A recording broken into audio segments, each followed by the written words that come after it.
ಸುತ್ತಲೂ ಇರುವ ವಾತಾವರಣದಲ್ಲಿರುವ ಅಶಾಂತಿ ತಾಯಿ ಮಕ್ಕಳ ಮತ್ತು ಪತಿಪತ್ನಿಯರ ಎಲ್ಲ ಬಂಧುತ್ವಗಳನ್ನು ಸ್ವಾಭಾವಿಕವಾಗಿ ವ್ಯಾಘ್ರವಾಗಿದೆ. ಹೌದಲ್ಲ, ಈ ಸಮಾಜದಲ್ಲಿ ವ್ಯಾಘ್ರವಾಗಿದೆ.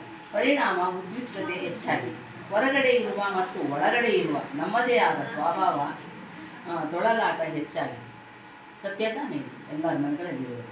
ಒಳಗಡೆ ಇರುವ ಅಶುದ್ಧವಾದ ಮನಸ್ಸನ್ನು ಶುದ್ಧಗೊಳಿಸುವ ಕೆಲಸ ಒಳಗೆ ಇರುವ ಮನಸ್ಸನ್ನು ಅಶಾಂತಿಯ ಮೂಲಕ ತೆಗೆದುಹಾಕಿ ಸ್ವಾಮಿ ಅಂತ ಭಗವಂತನಲ್ಲಿದೆ. ಇದನ್ನು ಇಲ್ಲದಂತೆ ಮಾಡು ಪ್ರಭು. ಭಕ್ತಿ ಎನ್ನುವ ನೀರಿನಿಂದ ಜ್ಞಾನ ಎನ್ನುವ ಬೆಂಕಿಯಿಂದ ಲೋಪದೋಷ ಸುಡಬೇಕು. ಇದು ಬೆಳ್ಳುಳ್ಳಿಯ ರಸದಂತೆ ಮಾತಾಡಿ ಬೆಳ್ಳುಳ್ಳಿಯ ರಸದಂತೆ ಅಂದರೆ ಬೆಳ್ಳುಳ್ಳಿಯ ರಸ ಒಂದು ಬಟ್ಲಲ್ಲಿ ಹಾಕಿದಾಗ ಅದು ಎಷ್ಟು ತೊಳೆದ್ರೂ ಆ ವಾಸನೆ ಹೋಗಲ್ಲ. ಆ ರಸ ಹಾಕಿಟ್ಬಿಟ್ರೆ ಆಮೇಲೆ ಎಷ್ಟು ತುರತಿ ತೊಳೆದ ಮೇಲೆ ಅದರ ಹೋಗ್ಲಿಕ್ಕೆ ಸಾಧ್ಯ ಆಗುತ್ತೆ, ಹೋಗುವುದಿಲ್ಲ. ಅದೇ ರೀತಿ ನಮ್ಮ ಮನಸ್ಸು ಸಹ ವ್ಯಾಕುಲತೆಯಿಂದ ಭಗವಂತನಲ್ಲಿ ಬೇಡಬೇಕು. ಉದಾಹರಣೆಗೆ ಗಿರೀಶ್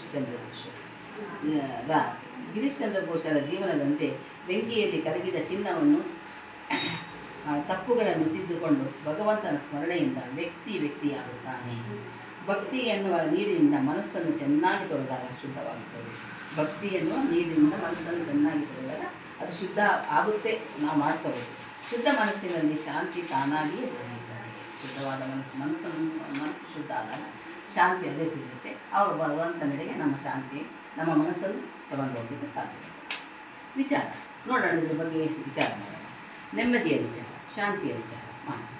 ಅಶಾಂತಿ ಮಾತಿನಿಂದ ಹಿಂಸೆಯನ್ನು ಅನುಭವಿಸಬೇಕಾಗುತ್ತದೆ. ಹೌದಲ್ವಾ? ಯಾರಾದರೂ ಅಶಾಂತಿಯಿಂದ ಮಾತಾಡಿಬಿಟ್ರೆ ಅದು ನಮಗೆ ಎಷ್ಟು ನೋವು ಕೊಡುತ್ತೆ ಮನಸ್ಸಿಗೆ. ಆದ್ದರಿಂದ ಆಡುವ ಮಾತು ಸರಿಯಾಗಿರಬೇಕು. ಯಾರಿಗಾಗಲಿ ನಾವು ಆಡಬೇಕಾದ್ರೆ ಮಾತು ಸ್ಪಷ್ಟವಾಗಿ ಸರಿಯಾಗಿದೆ. ಮತ್ತೊಬ್ಬರನ್ನು ನೋಯಿಸುವ ಮಾತಾಡಬಾರದು. ಆ ಅಶಾಂತಿಯ ಮಾತಿನಿಂದ ಕೆಲಸ ಕಾರ್ಯಗಳೂ ಅಶಾಂತಿ ಆಗ್ತದೆ. ಆ ಅಶಾಂತಿಯ ಮಾತಿನಿಂದ ಕೆಲಸ ಕಾರ್ಯ ಮಾಡಬೇಕಾದ್ರೂ ನಮ್ಮ ಮನಸ್ಸು ಅಶಾಂತಿಯಿಂದ ತುಂಬಿರ್ತದೆ. ಅದಕ್ಕೆ ಅದೇ ಕೊರುತ್ತಾ ಇರ್ತದೆ. ಅದರ ಪರಿಣಾಮ ಅಶಾಂತಿ. ಇದರಿಂದ ಹಿಂಸೆಯಾಗುವುದು ಕಾಯ ವಾಚ ಮನಸ್ಸ ಹೊರಗಡೆ ಹರಡುತ್ತದೆ. ಇದರಿಂದ ಪರಿಣಾಮ ಕೆಟ್ಟದಾಗುತ್ತೆ. ಒಳ್ಳೆಯ ಮಾತುಗಳಿಂದ ನಮ್ಮೊಳಗೆ ಶಾಂತಿ ಪ್ರತಿಷ್ಠಾಪನೆ ಮಾಡಿಕೊಳ್ಳಬೇಕು. ಅಂದರೆ ಋಷಿಮುನಿಗಳೆಲ್ಲರೂ ಅವರಿಗೆ ಋಷಿಮುನಿಗಳಿಗೆ ಅಶಾಂತಿಯೇ ಗೊತ್ತಿರಲಿಲ್ಲ. ಯಾಕಂದರೆ ಅವರು ಯಾವಾಗಲೂ ದೇವರ ಸೇವೆಯಲ್ಲಿ ಭಕ್ತಿ ಮಾಡೋದು, ಧ್ಯಾನ ಮಾಡೋದು, ಪೂಜೆ ಮಾಡೋದು ಈ ರೀತಿ ಇರ್ತಾಯಿತ್ತು. ಗುರು ಶಿಷ್ಯರ ಮನಸ್ಸು ಈ ಗೊಂದಲಗಳಿಂದ ದೂರವಾಗಿತ್ತು.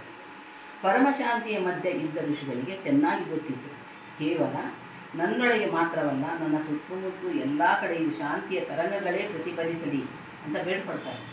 ನನ್ನಲ್ಲೇ ಅಲ್ಲ, ನನ್ನ ಸುತ್ತಮುತ್ತ ಎಲ್ಲ ಕಡೆಯೂ ಶಾಂತಿ ತರಂಗಗಳೇ ಪ್ರತಿಫಲಿಸಲಿ ಅಂತ ಅವರು ಬೇಡ್ಕೊಳ್ತಾರೆ.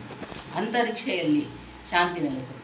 ನಮ್ಮ ಭೂಮಿಯ ಪ್ರಕೃತಿಯಲ್ಲಿ ಅಂದರೆ ಪ್ರಕೃತಿ, ವನಸ್ಪತಿ, ಆಯುರ್ವೇದದ ಗಿಡಗಳ ಮೂಲಿಕೆ ಮತ್ತು ಗಿಡ ಮರ ವನ್ಯ ಇವುಗಳಲ್ಲೆಲ್ಲ ಶಾಂತಿ ನೆಲೆಸಲಿ ಅಂತ ಬೇಡ್ಕೊಳ್ತಾ ಇದ್ದೀವಿ.